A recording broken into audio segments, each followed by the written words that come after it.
মা সুমিত্রার দরবার থেকে কেউ ফেরে না খালি হাতে। নানা মানুষ নানা সমস্যা নিয়ে সুমিত্রা মায়ের কাছে আসেন। কারো চাকরি হচ্ছে না, আবার কেউ দীর্ঘ বছর যাবৎ সন্তান সুখ পাননি, আবার কেউ দীর্ঘদিন অসুস্থ। হাজার চেষ্টা চিকিৎসা যেখানে হার মেনে যায়, সেখানে সুমিত্রা মায়ের কাছে এসে হাসি মুখে ফিরে যান সকলে। সুমিত্রা মা জানান, যারা বহু বছর ধরে সন্তান সুখ পাননি, মা মনসা বিশ্বহরীর কৃপায় তাদের গর্ভে সন্তান আসে এবং তিনি মা মনসার কাছ থেকে আদেশ নিয়ে স্বপ্নে পাওয়া ওষুধ দেন ভক্তদের। সেই ওষুধ খাওয়ানোর পর উপকৃত হন সকলেই। যাদের উপর অশুভ শক্তি কালা জাদু করা হয়, তাদের ওপর থেকে অশুভ শক্তি কাটিয়ে তোলা হয়। এটাই হচ্ছে সব থেকে মূল্যবান কাজ, এমনটাই মনে করেন মা সুমিত্রা। এছাড়াও যাদের উপর বান মারা হয়, বান মেরে যাদের ক্ষতি করা হয়, তাদেরও 100% মুক্তি পাওয়ানো সম্ভব বলে নিশ্চিত করেছেন মা সুমিত্রা। তিনি বলেন, অশুভকে বিনাশ করে আমি শুভ জিনিসকে আগমন করি এবং সকলকে সুস্থ করি। মা সুমিত্রা জানান, যাদের জিন পেদ ভূত ধরে বা তান্ত্রিকরা জিন চালান করে ক্ষতি করার চেষ্টা করে, বাস্তুদোষ কর্মবিধে রাখে, কাউকে যদি মেরে ফেলার চেষ্টা করা হয় বা কারোর শরীরে যদি আঁচড় থাকে বা ঘুমের মধ্যে খারাপ ব্যবহার করে থাকে, তার থেকেও মুক্তি পাওয়া সম্ভব। শ্মশানে গিয়ে কাজ করে সেই সব অশুভ শক্তিকে বিনাশ করে তাদের ভালো করে তোলা হয়, তাদের স্বাস্থ্যের উন্নতি করা হয়। আর সব থেকে বড় হলো, যারা বেকার, ইন্টারভিউ দিচ্ছেন দিনের পর দিন, কিন্তু চাকরি হচ্ছে না, হওয়া কাজে বাধা আসছে, সর্বকিছুতে বাধা, সেটাও ঠিক করে বহু পরীক্ষিত ছেলেকে চাকরি পেতে সাহায্য করেছেন বলে জানান মা সুমিত্রা। মাঙ্গলিক দোষ, কালসর্প দোষ, পেট থেকে ওষুধ তোলা, বগলামুখী কবচ, মৃত্যুঞ্জয় কবচ সবই হয় মায়ের দরবারে। কারো যদি বাস্তু খারাপ থাকে, দৈব শক্তির মাধ্যমে তাও ঠিক করা সম্ভব বলে জানান মা সুমিত্রা। কারো যদি টাকা পয়সা সোনা চুরি হয়ে যায়, কে চুরি করেছে তার চেহারা বলে দিতে পারেন মা, আর যে চুরি করেছে সে দিয়ে যাবে, নয়তো তার কাছে এসে ধরা দেবে, এমনই ব্যবস্থা করে দেন মা সুমিত্রা। এছাড়া কারোর চলতি ব্যবসা বসে গেছে, কাজকর্ম হচ্ছে না, আয়ে উন্নতি হচ্ছে না, তারও সমাধান রয়েছে মা সুমিত্রার কাছে। বিভিন্ন শারীরিক সমস্যা, কিডনির সমস্যা, ইউরিনাল ট্র্যাক ইনফেকশন, শ্বাসকষ্ট, গায়ে ব্যথা, প্যারালাইসিস, টিউমারের মতো শারীরিক সমস্যাও দৈব শক্তির দ্বারা ভালো করেন বলে জানান মা সুমিত্রা। কিন্তু তিনি কাউকে বান মারেন না বলে জানিয়েছেন। শুনে নিন কি বলছেন নিজেদের অভিজ্ঞতার কথা মায়ের ভক্তরা।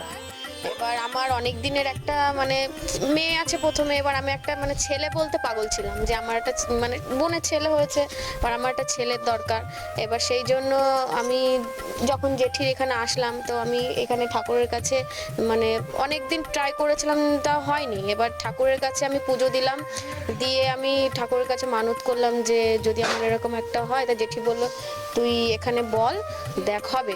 তা যাই হোক, মানত করলাম, যে মাসে পুজো দিলাম তা পরের মাসেই দেখলাম যে না, আমি কনসেপ্ট করেছি। এবার করার পর জেঠি আমাকে এমন একটা কিছু দিয়েছে যে তোর পুত্র সন্তানই হবে। আর আমি প্রথমে বুঝতে পারিনি যে আমার কিছু হয়েছে বা কিছু। আমি ফেসবুকে একটা ফটো ছেড়েছি, এবার আমাকে জেঠি ফোন করে আমাকে বলছে যে তোর এরকম এরকম ব্যাপার হয়েছে, অথচ আমি জানি না আমার এরকম হয়েছে। এবার জেঠি যেই বললো যে আমার এরকম হয়েছে, এবার আমার তো এরকম কোনো প্রবলেমই নেই শরীরে যে আমার এরকম কিছু হয়েছে, কিন্তু জেঠি আমার ফেসবুকে ফটো দেখে বলছে যে তোর এরকম কিছু হয়েছে।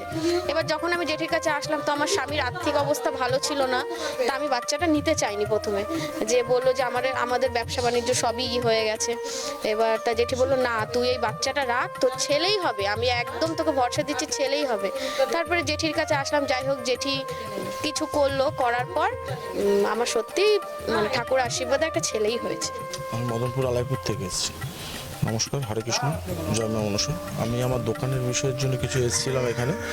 তো আমার দোকানেও কিছু অলৌকিক বিষয় ঘটেছিল, সেটা প্রথম আমি দেখেছিলাম। তো সেই বিষয়ে আমি এসেছিলাম এবং এখানে এসে পুজোও দিয়েছিলাম। তো আমি মাকে বলার পরে তো মা আমাকে কিছু একটা দিয়েছিল, ওই জল দিয়েছিল।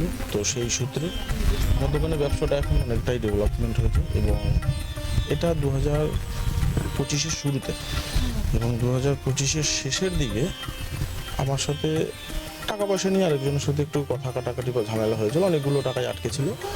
তো সেই বিষয়তে মনে মনে আমি মাকে ডেকেছিলাম, সেখান থেকে আমি সাকসেসফুল হয়েছি।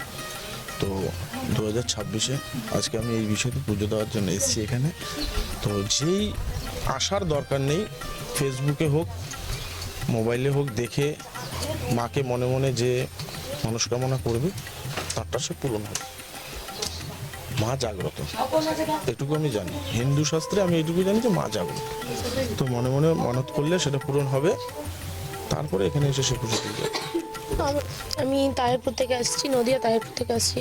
তো আমার ছেলের কিডনিতে ইনফেকশন ছিল। তো গত মোটামুটি 4.5 বছর ধরে ইনফেকশনে ভুগছি আমার ছেলেকে নিয়ে। তো মায়ের কাছ থেকে মা একটা জল দিয়েছিল, এই জল খেয়ে আমার ছেলে এখন অনেকটা ভালো আছে। তো আমার এক রিলেটিভ আছে, তো মায়ের কাছ থেকে জলটা নিয়ে আমি অনেক ভালো মিট করছি, কেননা ছেলে মাঝে মাঝে শরীরটা খারাপ করতো। এখন সেই জল খাওয়ার পরে ছেলেকে নিয়ে আমি অনেকটাই ভালো আছি। মানে কি মাস হয়ে গেল, 1 মাস পর পরই ছেলেকে নিয়ে আমাকে হসপিটালে ভর্তি করতে হতো। এমনকি প্রথমে আমি 15 দিন হসপিটালে ভর্তি ছিলাম কল্যাণীতে, তারপরে এমসে দেখাতাম। দেখানোর পরে এমসে দেখানো বন্ধ করে দিয়েছি। এখানে মায়ের কাছ থেকে আসার পর থেকে আমি এমসে যাই না। মায়ের কাছে আসার পরে আমার ছেলে অনেক ভালো আছে। এমনকি আমার ছেলের পাশাপাশি আমার হাজব্যান্ডের কলকাতায় কাজ করতো, ওখানে হোটেল লাইনে কাজ করে যেহেতু, তো ওখানে পয়সা করি আটকে যাচ্ছে। মায়ের কাছে মানত করার পরে কিছু পয়সা পেয়েছে, এখনও কিছু বাকি আছে। তো বাইরে যাওয়ার জন্য ইন্টারভিউ দিয়েছে, ওখান থেকে সে মেডিকেল হয়েছে, এখনও ভিসা আসেনি। তো মায়ের কাছে মানত করে গেছে। তবে এটুকুনি বলবো, মায়ের কাছে এসে আমি উপকার পেয়েছি। এমনকি আমারই এক চেনাশোনা এক পরিচিত একজন আছে, তো তার স্বামী আর কি ড্রিঙ্ক করে প্রচণ্ড, আর কি সে বিদেশে থাকে, প্রচণ্ড হারে ড্রিঙ্ক করে। তো সে এখানে এসেছিল, আসার পরে তারও খুব উপকার হয়েছে। সে আসতে পারেনি আজকে, তো আমিও তারটা বলছি। তো যে বা যারা মায়ের এখানে আসবে উপকার পাবে, এটুকুনি বলতে পারি।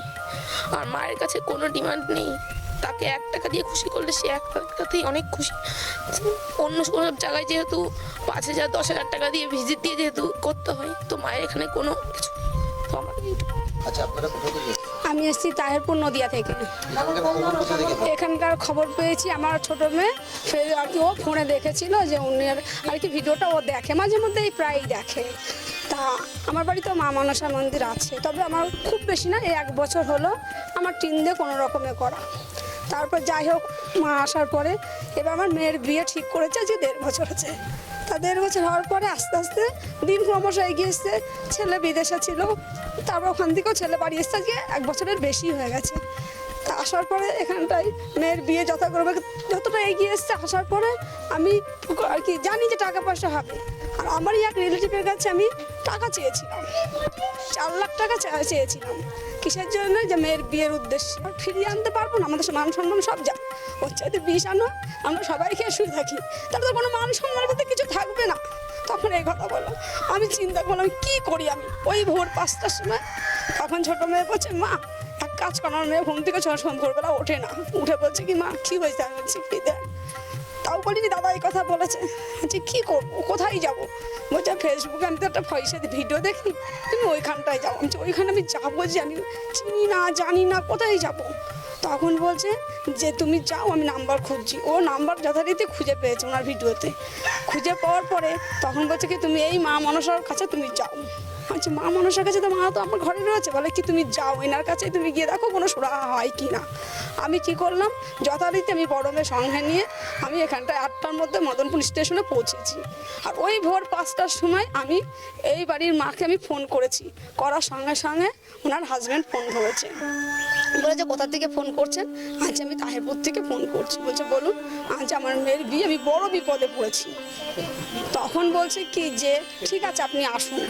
বলছি কটায় বসবেন উনি পূজায়? বললো 8টায় বসবে। আমি 8টার মধ্যে পৌঁছে গেছি। আমি এসে ফোন করেছি কীভাবে আসবো না আসবো, উনি আমাকে যথারীতি ঠিকানা দিল। আমি সেইভাবে ওনার কাছে আসলাম। তখন বললো কী হয়েছে তোর? আমি বলছি মেয়ের বিয়ে, আমার কাছে 1 টাকাও নেই।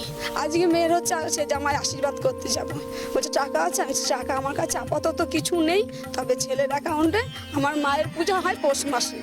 তা বলছে মায়ের জন্য আমি 10,000 টাকা রেখেছি, মা তাহলে ওই টাকাটা তুই কি বের করে দেবো? আমি কি দে। তখন মেয়ের কাছে বড় মেয়ের অ্যাকাউন্টে পাঠিয়ে দিয়েছে।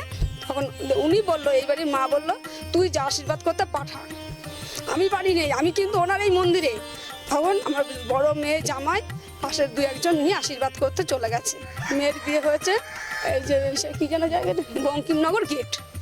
তখন ওখানটায় আশীর্বাদ করতে যথারীতি ওরা বেরিয়ে গেল।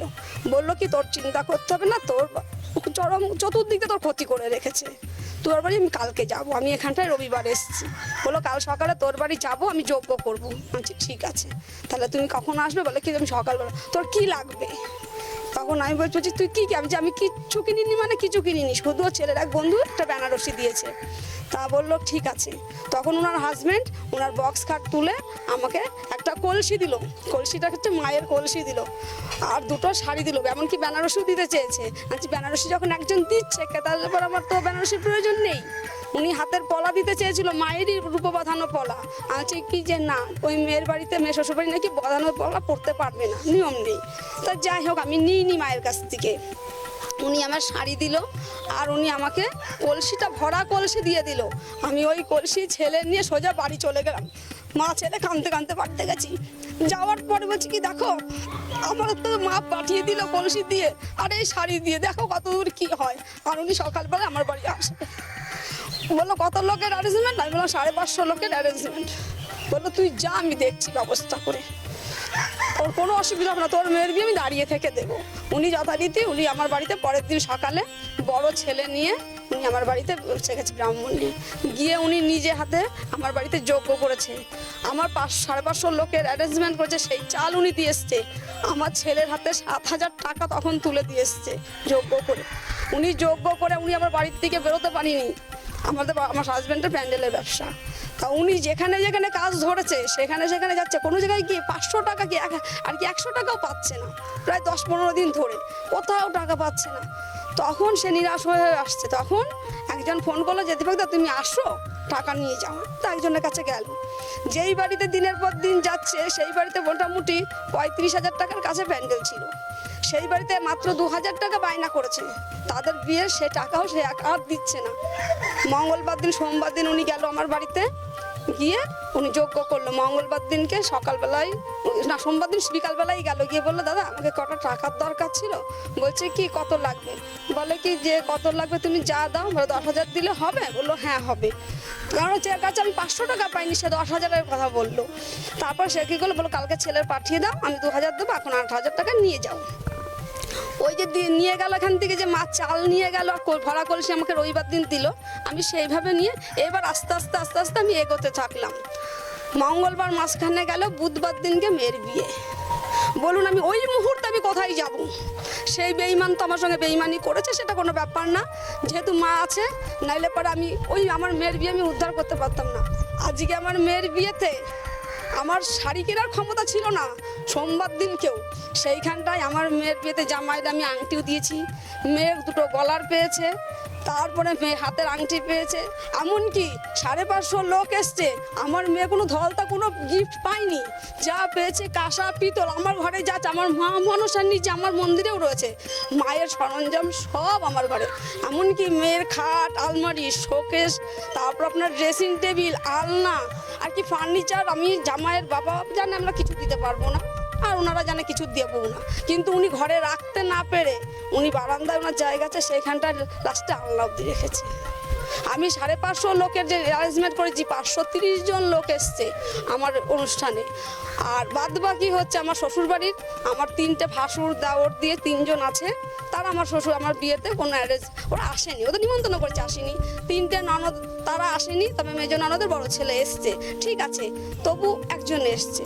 তা আমি সেইখানটা এই মায়ের কাছে এসে আমি যা উপকার হয়েছি আর কি সারা জীবনে আর কি হতো, আমরা অতগুলো মানুষ আমরা বাঁচতাম না, এই হতো। কারণ আমাদের লাস্ট ডিসিশন আমার বড় ছেলের বয়স এই 25 বছর।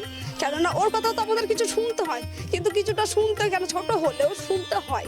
তখন ওই চিন্তা করে তখন যখন মেয়ের কথা বলতেন আমি এই মায়ের কাছে এসেছি, এসে মায়ের কাছে এসে সত্যিই বলতে কোনো উনি তাবিজ দেয়নি, কোনো কবজ দিইনি, বিনা তাবিজ কবজে উনি যজ্ঞ করে এসছে, তাতে আমার মেয়ের বিয়ে উনি দাঁড়িয়ে থেকে বিয়ে দিয়েছে।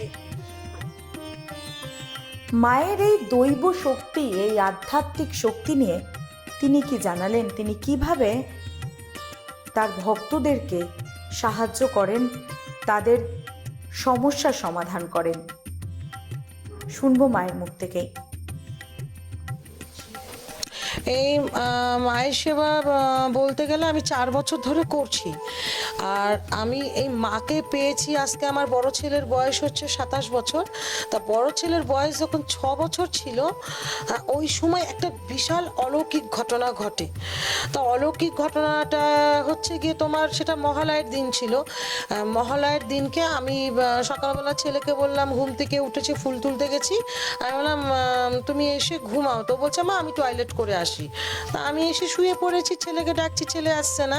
তা আমি গিয়ে দেখি ছেলে এরকম একটা ইট নিয়ে একটা মানে নাগিনকে মেরেছে, কালো রঙের সাপটা মেরেছে। তাই বললাম তুমি সাপটাকে মারলে কেন? বলছে একটা ব্যাঙ খাচ্ছিল। আমি বললাম ব্যাঙ খাচ্ছিল? তাই বললাম এরকম মারতে নেই, এটা হচ্ছে ওনাদের আহার। তো বলছে ব্যাঙটা তো বেঁচে গেল। বললাম ঠিক আছে। তো ওকে যখন নিয়ে চলে আসলাম, আমি গভীর নিদ্রায় চলে গেলাম। হঠাৎ করে স্বপ্ন দেখছি যে এইরকম প্রচুর লোক দৌড়াচ্ছে, আমিও দৌড়াচ্ছি। একটা পাঁচিলের ওপরে, পাঁচিলটাকে যেই টপকালাম সেখানে গিয়ে দেখি কোনো লোক নেই। তো ওখানে আমি দেখি একটা নাগ আর নাগিন দুজনাই মা বাবা মিলন করছিল। তো আমি বললাম যে আমি তো জানি যে মিলন করলে কাপড় দিলে নাকি উপকার হয়, তখন আমার এইসব বিষয়ে কোনো অবগত ছিল না। তা আমি স্বপ্নে দেখেছি আমার ঘর থেকে আমি একটা হলুদ রঙের কাপড় নিয়ে ওনাদের গায়ে দিয়েছি। দেওয়ার পরে একজন সাইড কেটে চলে গেল, ওখানে শিব মন্দির ছিল আর একটা নিম গাছ ছিল, ওই নিম গাছে পুজো দেওয়া হতো মা মনসার। তো তখন আমি যখন কাপড়টা আনতে গেছি, গিয়ে দেখি এরকম নিম গাছের ওপর থেকে একটা সর্প এরকম ঝুলছে। তা আমি আর নিইনি, আমি সরে এসেছি। তখন আমি কান্নাকাটি করছি যে মা আমার ভুল হয়ে গেছে, আমায় ক্ষমা করে দাও, আমি কাপড় নেব না। তখন দেখলাম উনি রূপ ধারণ করেছে। ওনার মানে হাঁটু পর্যন্ত হচ্ছে একদম ময়লা জামা, যেরকম বেদিনীরা যেরকম থাকে অ্যাটলিস্ট সেরকম, ওই রকম জিভগুলো এতটা বড় জিভ, মাঝখান দিয়ে কারা ছলাক ছলাক করে কথা বলছে, চোখ কটা এখানে এখানে, সারা শরীরে সর্প। বলার পরে তখন আমি বললাম যে মা, বলছে তোমার ছেলে, তোর ছেলে আমার আহারটা নিয়ে নিয়েছে, তাহলে আমি এখন খাবোটা কি? হালাম ও অবুঝ, তুমি ওকে ছেড়ে দাও, আমি ক্ষমা চাইছি। আমি প্রচন্ড কাঁদছি, ঘুমের ঘরে প্রচন্ড 3 সপ্তাহ করল করছি যে না, আমি ছেলে ভুল করেছে, আমার তো সন্তান। তখন উনি আমাকে বলেছিল একটা শর্তে ছাড়তে পারি। আলাম তাহলে বলো কি শর্ত?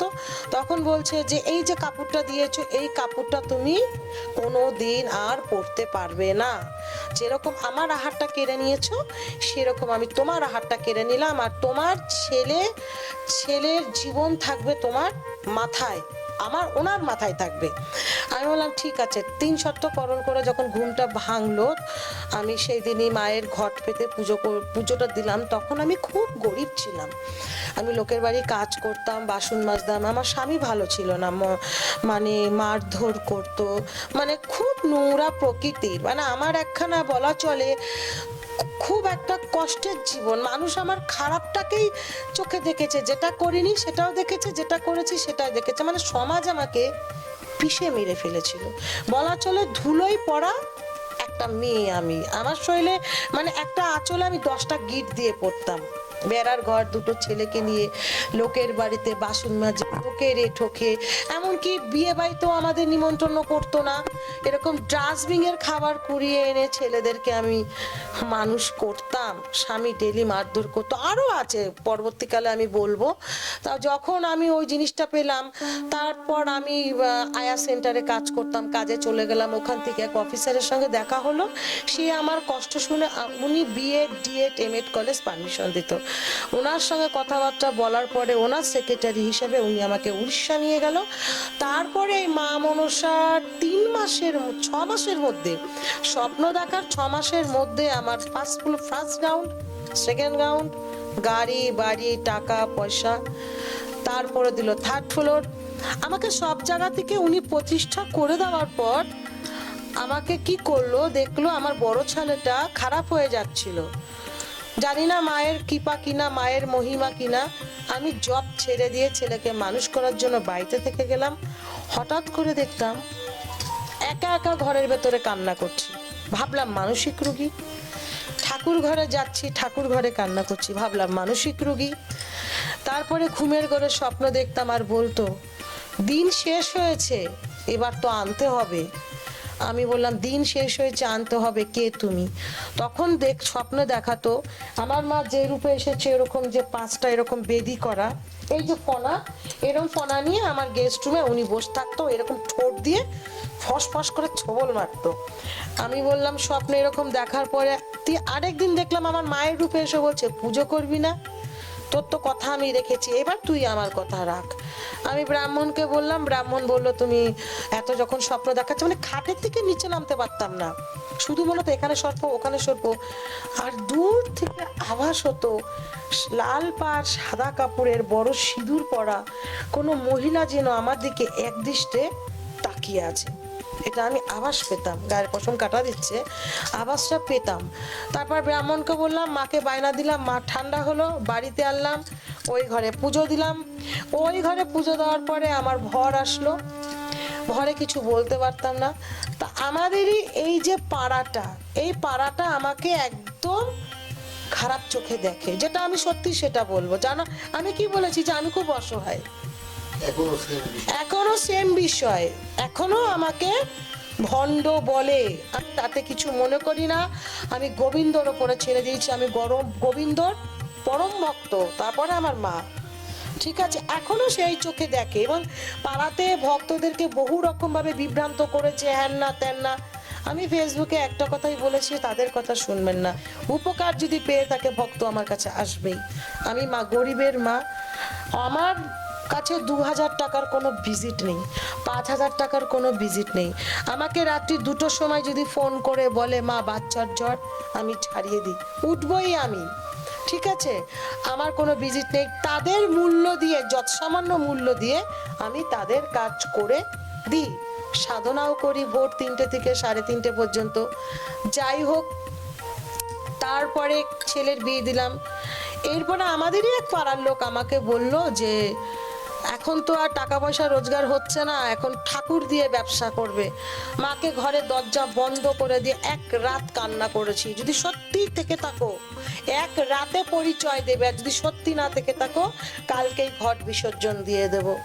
আমার হাজবেন্ড ছেলে মেয়ে বহুত ডেকেছে, আমি ঘর থেকে বেরাইনি। সকালবেলা যখন মন্দির থেকে বেরিয়েছি ঘট বিসর্জন দেব, তখন আমার হাজবেন্ড আমাকে বলছে আয়নার সামনে গিয়ে নিজেকে তাকিয়ে দেখো। দেখার পর দেখাবো কি আমি, দেখার পর এই ধরনের ফনা উঠে গেছে, 5টা উঠেছিল গোল গোল করে।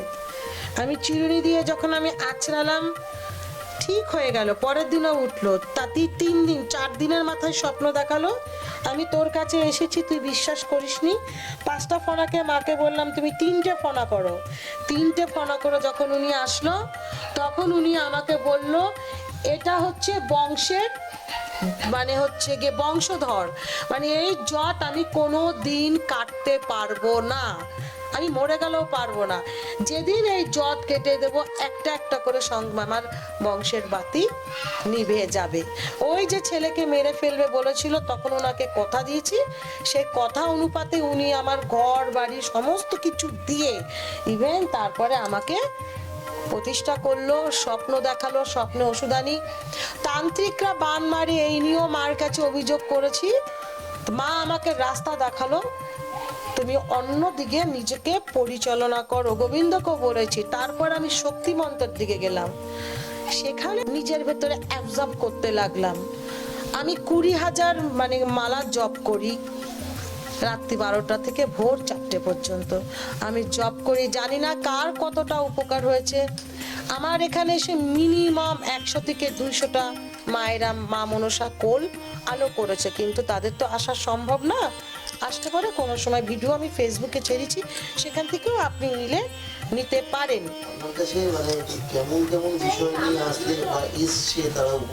প্রথম হচ্ছে সব থেকে প্রধান হচ্ছে গিয়ে বেবি, যেরকম আমার ওই ভক্তটা আছে, আপনি জিজ্ঞাসা করুন, ঠিক আছে। প্রথম হচ্ছে বেবি, মানে বাচ্চা হচ্ছে না, 10 বছর হচ্ছে বাচ্চা হচ্ছে না। ধরুন এটা একটা কথা বলবো, এটা আমাদের মডার্ন সায়েন্সের যুগ। আমিও কিন্তু একটা এডুকেটেড। আমি যে আজকে এই ধরনের জায়গায় চলে যাব আমি নিজেকে বিশ্বাস করতে পারি না। চলে এসেছি ঈশ্বরের দয়ায়। 10 বছরের বাচ্চা হচ্ছে না, তার গর্ভে বাচ্চা এসছে। 2 বছর হয়ে গেছে, বাচ্চা আসছে না, বাচ্চা এসেছে। মিসক্যারেজ হয়েছে 7 বার। 8 নম্বরের বেলায় বাচ্চাকে ধরে রেখেছি, বাচ্চা এসেছে। এই একটা। দ্বিতীয় কথা হচ্ছে একটা ছেলে, হ্যাঁ যাদের নাকি ছেলের দরকার, প্রত্যেকেরই ছেলে হয়েছে। ছেলে মেয়েটা বড় কথা না, সন্তান হতে হবে। মা ডাকটা আমরা শুনবো। তার থেকেও বড় কথা, পশু পাখিকে পঙ্গুবান মারে, সেখান থেকেও ভালো করেছি। মানুষের হচ্ছে গিয়ে ভূত জিন চালান করে, তাদেরকেও ভালো করি। যাদের বাস্তু খারাপ থাকে, একটা লজিক কি বলেন তো, আপনি মনে করছেন যে আমি এত ইনকাম করছি, আমার টাকা যাচ্ছে কোথায়? বাড়ির বাইরে ভালো থাকছে, বাড়ির ভেতরে আসলে পরে আনচান করছে।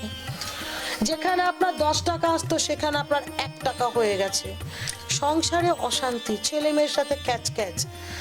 যেখানে আপনি একটু ভালো খেতেন, খাবারটা কমে গেছে, কোনো কিছু ভালো লাগছে না। বাস্তুর ভেতরে সবসময় একটা নেগেটিভ হাহাকার। আপনি তখনই মনে করবেন আপনার বাস্তুতে কোনো তান্ত্রিক কিছু করেছে। এর বিধি বিধানও আমি বাড়িতে গিয়ে করে দিয়ে আসি। মৃত্যুঞ্জয় কবচ থেকে, বগলা কবচ থেকে আমি করে দিই। আমি গরিবের মা, আমার কোনো ভিজিট নেই বা আমার কোনো পার্সোনাল অ্যাপয়েন্টমেন্ট নেই। আমার শনি মঙ্গলবার করে মন্দিরে আমি বসি। যত ভক্ত আসে, রাত্রি 12টা হলেও দেখি, কেউ যদি ট্রেন না ধরতে পারে, তারা নিজেরা রান্না বান্না করে নিজেরাই খায়, খাওয়া দাওয়া করে পরের দিন সকালবেলা তারা আমাকে দেখিয়ে আবার চলে যায়। আমার কাছ থেকে দুবাই থেকে ফোন আসে, বাংলাদেশ থেকে ফোন আসে, শিলং থেকে ফোন আসে, মেঘালয় থেকে ফোন আসে, আন্দামান থেকে ফোন আসে, বহু জায়গা থেকে ফোন আসে, সোনারপুর থেকে ফোন আসে, বহু জায়গা, কলকাতা থেকে বহু জায়গা, তার হচ্ছে অগন্তির বাইরে। কোনো ভক্ত আপনাদের সাথে যোগাযোগ করলো, তার এমন নিয়ম করছে মানে ট্রেনেও আসার পয়সা নেই। তাকে ট্রেনে আসার যদি পয়সা না থাকে, আমার কাছে হচ্ছে গিয়ে মানে সততা হচ্ছে একবার, নাকি কি বলে, বেঈমানি হচ্ছে বারবার, সততা হচ্ছে একবার। আমাকে মুখ ফুটে বলবে, মা আমি বিছানায় পড়ে আছি, আমার অর্থ নেই, আমি পারছি না, আমাকে আপনি দাঁড় করিয়ে দেন। তখন আমি তোমাকে বলি যে দেখো, 16 আনা দিতেই হবে, 1 টাকা, 1 টাকা মায়ের চরণে ফেলতেই হবে। আমাকে তুমি কিছু দিও না, তুমি সুস্থ হও, ভালো হও, তারপরে এসে মাকে পুজো দিয়ে যাও। আমি তাকে অনলাইনে একদম অন দ্য স্পটে কাজ করে দিই। কিছুক্ষণ আগে সোনারপুর থেকে একটি মহিলা ফোন করলো, তার বাচ্চা 3 দিন ধরে হসপিটালে ভর্তি, টয়লেট বন্ধ হয়ে গেছে, খাওয়া দাওয়া বন্ধ করে দিয়েছে। তাকে আমি জল পোড়া দিলাম, মোবাইলের মাধ্যমেই আমি তাকে ভিডিও কলে ছাড়িয়ে দিলাম। বলেছিলাম 1 ঘন্টার মধ্যে টয়লেট করবে, বাচ্চাটি 5 মিনিটে যায়নি, 2 বার টয়লেট করে ফেলেছে। ঠিক আছে, এই যে আদ্যনাথ মায়েদের কান্না যে বাচ্চাটা ভালো হয়েছে, এই যে আমি জগতের মা হতে পেরেছি, আমাকে যে সমাজ কুনজরে দেখতো, আমাকে এখন সবাই মা মা বলে ডাকে, এটাই আমার চরম পাওয়া। যেখানটা আমাদের এই সায়েন্সের যুগে, হ্যাঁ, সায়েন্সের যুগে যেখানে অ্যাস্ট্রোলজাররাও বলছে যে এটা পুরোটাই সায়েন্স, এটা ম্যাথামেটিক্সের উপর হচ্ছে, সেখানে অলৌকিক বিষয়, যেটা আপনি যে বিষয়গুলো মানুষকে পরিষেবা দিচ্ছেন বা মায়ের সাথে থেকে আপনি তাদের পাশে দাঁড়াচ্ছেন, এটা কতটা যুক্তিসঙ্গত? একটা যুক্তি দিয়ে আপনাকে আমি বলতে পারি, হাওয়া উঠছে তো, হাওয়া চোখে দেখা যায়? হাওয়া তো চোখে দেখা যায় না। আমরা গরমে প্রচুর খাটনি করি, কোথায় গাছতলা আছে, কোথায় হাওয়া আছে, ওই দেখ ওই দিকটা হাওয়া আছে, আমরা ওইখানে গিয়ে প্রাণটাকে জুড়াই। হাওয়া তাহলে কোথা থেকে আসছে? চোখে দেখা যায়? ঈশ্বর চোখে দেখা যায় না, এটা বাস্তব কথা। ঈশ্বর চোখে যে দেখবে সে হচ্ছে পরম সৌভাগ্যবান। তবে আমাদের যে পৃথিবীতে, আমাদের যে মর্ত্যলোকে এই যে মা মনসা এসেছেন, ঈশ্বর যে আছে তার প্রমাণ হচ্ছে তার মন্ত্র। তাদের যে আমাদের আদি পুরাণ গ্রন্থে যেসব ঋষি মহারাজরা দেখবেন, আগেকার দিনে চোখ দিয়ে আগুন বেরোতো, মুখে বললেই অভিশাপটা লেগে যেত। এখন এটা আমাদের কলিযুগ, এই জিনিসটা এখন আমাদের হয় না। কিন্তু যত ঠাকুর সেবা করতে পারবে, যত তার বীজ মন্ত্র জপ করতে পারবে, রুদ্রাক্ষে তার একটা শক্তি তৈরি হয়। মন্ত্রের দ্বারাই ঠাকুরকে সন্তুষ্ট করা যায়। যেমন ধরুন আমরা ভালো খাবারের জন্য, আপনারা ভালো খাবারের জন্য কেউ রেল, কেউ সরকারি, যার যার ব্যবসা করেন, কিন্তু আমাদের ঈশ্বর কোথায় যাবে? বলে না এই আমি ঠাকুর পেয়েছি, এটা একদম ভুল কথা। ঠাকুর কেউ পায় না, ঠাকুর তাকে ধরা দেয় যে আমি এই ভক্তর কাছে গেলে আমি দুটো ভালো থাকতে পারবো, খেতে পারবো। তখন ঈশ্বর তাকে তার মতো করে আস্তে আস্তে আস্তে আস্তে তৈরি করে নেয়। সত্যি কথা বলতে গেলে আমি কি ছিলাম, আমি কি হলাম, তার আমি প্রত্যক্ষ প্রমাণ। বান, মারণ বান, জ্বালা বান, বাস্তু দোষ, পেটে এমন ফটো দিয়ে এমন কাজ করবে যে অনবরত পায়খানা হবে, লাস্টে সে দেহ ত্যাগ করে দেয়। রক্তবান, একটা এক্সাম্পল দিই, প্রচুর ডাক্তার দেখাবেন, কোনো ট্রিটমেন্ট আপনার হচ্ছে না, ডাক্তার বলছে সবকিছু জিরো, আপনি নার্ভের রোগী, আপনি ডাক্তার দেখান। তাহলে যদি সায়েন্স হয়ে থাকে, যদি সেই ব্যক্তির শরীর খারাপ থেকে থাকে, ডাক্তার কেন পাচ্ছে না ভালো করতে? তাহলে সেই ব্যক্তি আমাদের কাছে এসে কেন ভালো হচ্ছে? আমরা তো ভণ্ড। এখনো পর্যন্ত কত মানুষ আপনার কাছে এসে এই সাহায্য?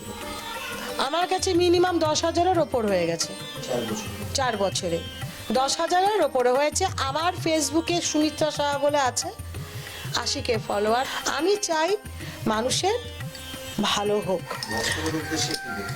ভক্তদের উদ্দেশ্যে একটা কথাই বলবো, যদি কোনো ভক্ত মনে করে আমাকে দিয়ে কোনো বান মারাবে, আমাকে দিয়ে কোনো বাজে কাজ করাবে, তাহলে আসবে না। আমি সনাতন ধর্ম, আমি গোবিন্দর চরণে পড়ে থাকি। আমাদের মহামন্ত্র হচ্ছে হরে কৃষ্ণ কৃষ্ণ কৃষ্ণ হরে হরে, হরে রাম রাম রাম হরে হরে, গৌর নিতাই গৌর হরি বল, জয় রাধারানী জয়। উনি আমার সর্বপ্রথম প্রভু, তারপর মা মনসা। ভক্তদের কাছে যেরম ধরুন স্বামী স্ত্রী ঈশ্বরকে সাক্ষী রেখে তারা বিবাহ করে, সেই স্বামী যদি অন্য মেয়ের পরকীয়ায় চলে যায়, ঘরের বউ না খেয়ে আছে, বাচ্চা নিয়ে খেয়ে আছে, তাহলে সেই মেয়ের স্বামীকে আমি ফিরিয়ে এনে দেবই, 100-এ 100, এটা হতে দেব না। বিচ্ছেদ কিয়া, স্বামীর সাথে তার ওয়াইফের বিচ্ছেদ কিয়া করে দিয়েছে, যে মহিলা করেছে ওকে হাঁটাবো, স্বামী স্ত্রীর মিলন করাবো, দুধে ভাতে থাকো সন্তানকে নিয়ে। যে গরিব অসহায় আমাকে এসে বলবে আমি খেতে পাচ্ছি না, আমার যতটা আছে আমি তাকে দিয়ে সাহায্য করব। কেউ যদি বলে মেয়ে বিয়ে দিতে পারছি না, আমি ঝাঁপিয়ে পড়বো। সামাজিক কাজ দিয়ে একটা বিষয় এখানে আসার পরে যেটা শুনলাম, কিছুদিন আগে কোনো একটি গরিব মেয়ে বিয়ে আটকে যাচ্ছিল, মানে বিয়ে নিমন্ত্রণ। তারা 5 জনই বলেছিল সুইসাইড করবে, আর পেছনেই রয়েছে, পেছনেই আছে। ঠিক আছে, তারা 9 জন মানুষ পুরো ইনস্ট্যান্ট বলেছে সে সুইসাইড করবে। যে ব্যক্তি বলেছিল টাকা দেবে, সে বিয়ের 2 দিন আগে বলেছে টাকা দেব না, অথচ 500 লোক নিমন্ত্রণ হয়ে গেছে। আমি আমি আমি কতটা কি দিয়েছি না দিয়েছি সেটা আমার ভক্তের মুখ থেকেই শুনবেন, এই বিষয়ে কিছু বলবো না। এই পরিবারটাকে যে বাঁচাতে পেরেছি, এটাই আমার অনেক। মানে মূলত মায়ের কাছে এসে নিজের সমস্যা ছাড়া মানে সামাজিক দিক থেকেও যে সমস্যা থাকে, মা পাশে থাকে। আমি থাকি, আমি গরিবের জন্য আছি, কিন্তু একটা কথা, আমার এখানে বহু লোকে বলেছে ব্যবসা করবে, আমি করতে দিইনি। ব্যবসা কারা করবে? যারা খেতে পায় না, তাদের আর্থিক অবস্থা খারাপ, মালা বিক্রি করুক, আমি রাজি আছি।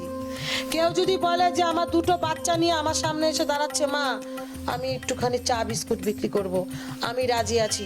বড় লোকদের জন্য আমার মন্দির নয়, বড় লোকদের জন্য আমার এখানে ব্যবসা নয়, আমার এখানে জন্য হচ্ছে গরিবদের জন্য, আমি বড় লোকের জন্য নয়। কি ঠিক বললাম তো?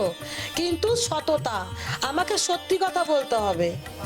আমাকে মিথ্যা কথা বললে, ঈশ্বর এই যে হাতে একটা ত্রিশূল দেখো ফুটে উঠেছে, এই যে তোমাকে আমি আজকে দেখালাম, এটা জুম করে দেখো, অটোমেটিক ত্রিশূলটা ফুটে উঠেছে। এটা আজকে আমি তোমাকে দেখালাম, এটাই হাতটা আমার সারাদিন ব্যথা করবে। আমি কেন দেখালাম? চোখেও রয়েছে স্বস্তিক চোখ, এটা কেন দেখালাম? এগুলো হচ্ছে দৈবিক শক্তির এক একটা ইঙ্গিত। না হলে আমার তো স্ট্রেটলিং লম্বা চুল ছিল, আমার কেন এরকম হয়ে গেল জট? পেছন থেকে ভোলে বাবা নামছে, রইল তারা মা। ঠিক আছে, এই বিষয়টা পরে বলবো। আজকে এই মা মনসা বিষয়হরি, মা মনসাটা কি বলুন তো? ওনার সম্বন্ধে যেটা জানি, উনি তো শিবের কন্যা, মানস কন্যা। মা মনসা যেরম ভালো সেরম রাগী। মা মনসার কাছে মানত করলে মা অল্পতেই সন্তুষ্ট হয়, মা তার কোল ভরে দেয়। কিন্তু এই মানত যদি তোমরা পূরণ না করো, অনেকে আমাকে ফোন করে বলে, মা আমি দূর থেকে মানত করেছি, আমি কি তোমার কাছে গিয়ে পুজো দেবো? আরে বাবা, তুমি 3-4 হাজার টাকা করে আসাম থেকে এসে আমার কাছে পুজো দেবা না? তুমি যদি মনে করো যে ওখানে কোনো মন্দির আছে, দিয়ে দাও না, মা তো সব জায়গায় এক। মানুষ খারাপ হতে পারে, ঈশ্বর খারাপ না। তুমি ওখানে দিয়ে দাও, তাহলেই আমার মা পেয়ে যাবে। বহু লোকের মানত পূরণ হয়েছে, বেনারসি, টিপ, পায়ের নুপুর রেখে দিয়েছে। কিছুদিন আগে এক মহিলা এসে বলছে, মায়ের কাপড়গুলো আপনি যদি আমার কাছে বিক্রি করেন তাহলে আমি মার্কেটে দিতে পারি। আমি বললাম, কদাপি এটা আমার হবে না। আমার মায়ের জন্য যতটুকু বেছে নিয়েছি, আর আমার মা আমাকে প্রত্যেক বছর পয়লা বৈশাখ একটা শাড়ি দেয়, দুর্গাপূজায় একটা শাড়ি দেয়। কেমন করে শাড়িটা দেয়, আমার হাজব্যান্ড আমার জন্য শাড়ি কিনে, আমি ব্যস্ততার কারণে শাড়ি দেখতে পারি না। যখন শাড়িটা খুলে পরতে যাই, নয় ছোট নয় ছেঁড়া, তখন মাকে এসে বলি আমি কি পরবো, তাহলে তুই একটা দে। তখন বলে ওর হাত থেকে একটা নিয়ে, কারণ ওর চোখের সঙ্গে চোখ রেখে যখন কথা বলি আমরা তো বুঝি ওর চোখ, ওর হাসি, তখন একটা কাপড় নিই। আগে ওনাকে পরাবো, তারপরে আমরা নেব। সেই যে আপনার দর্শকদের উদ্দেশ্যে আর তারা কিভাবে আসবে না আসবে এই বিষয়টা। পুরো বিষয়টা হচ্ছে, এখনো পর্যন্ত যত ভক্ত এসছে না, ভীষণ ভালো, খারাপ না গো। মা মা বলতে অন্ত। অন্য অন্য জায়গায় দেখেছি যে গেট দিয়ে দেয়, মন্দিরে ঢুকতে দেয় না। মা কি সরকারের? বলুন তো, মা সবার, যে ভিখারি তার, যে বড় লোক তার, গরিবের। আমার এখানে যদি আসে, মন্দির খুলে দেব, পুজো দাও। শুধু কি ঘটে স্পর্শ করা যায় না, ওনার প্রাণ শক্তি ঘটেই থাকে। ঠিক আছে, ঢোকো, পুজো দাও, মানত করো। কেউ 1 টাকা দিলে 1 টাকা, কেউ 2 টাকা দিলে 2 টাকা, যার যেরকম ক্ষমতা। মন্দির খুলে দেব, পুজো দাও, কোনো বাজে কথা বলবো না। আমার ভক্তরা আসলে পরে কারোর যদি বাচ্চা কান্না করে, আমি ভাত দিই, খাও, এসি ঘরে ঘুমিয়ে দিই। গরমকালে ভক্তদের জন্য এসি, শীতকালের জন্য ওই ঘরটা বেছে নিয়েছি। আমাকে একজন কমেন্ট করেছিল, ওনার তো মন্দিরই নেই, উনি কোথায় বসে?